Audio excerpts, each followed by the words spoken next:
আসসালামু আলাইকুম রহমতুল্লাহ।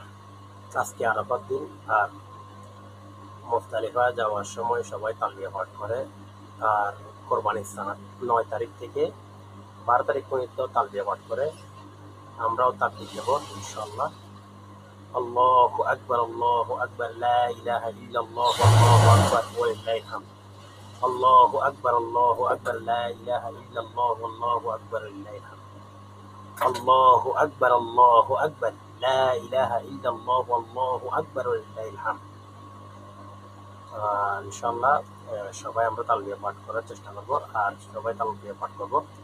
আর আমাদের বাংলাদেশে প্রচলন তালবিয়া পাঠ করার আগে দিয়ে এই একটা শব্দ বলে, তাকবীর বলতেই আল্লাহ সুবহানাহু ওয়া তাআলার নাম, লিল্লাহি তাকবীর, আল্লাহর নামত্ব বরত্ব ঘোষণা করা।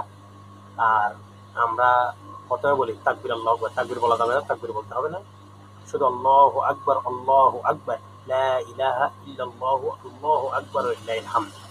ব্যাস। আল্লাহ হাফেজ। ফি আমানিল্লাহ।